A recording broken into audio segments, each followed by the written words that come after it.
I was told it was going to be 3D. It is kind of 3D.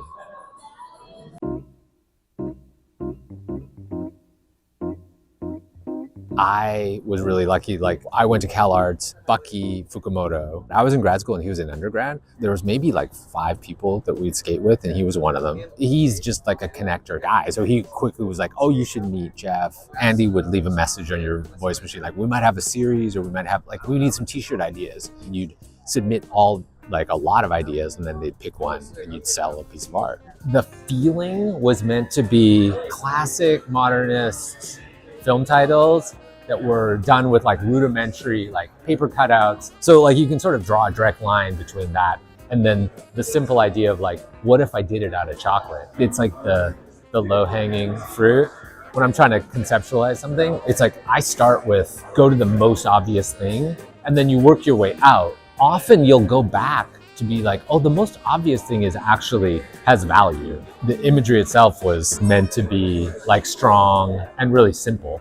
I was sort of possessed by this idea of the most reductivist version of everything. So all the decisions, like barely there silhouettes that you have to imprint this idea of the people on. Like I didn't look at pictures of any of the riders. I was just like, you just had to project onto these silhouettes. And then I wanted the type to be there and be revealed. The type doesn't move. Everything is done with a single motion, which is the drip. Like I did it with Johannes Gamble, and the minute we saw it and he made it high contrast, I was like, it looks so expensive. Like immediately it looked like, this looks expensive. Like it looks like we did something. Because there was enough technology around at the time that it was like, oh, you could 3D render something or create something technological. He had to move like a couple of them, like the drip, so you can see like I splattered. And so he had to do some work of like just masking out some of the crazy splatters. This was so important to me, but it's just this tiny moment for chocolate. Like it's a very small moment,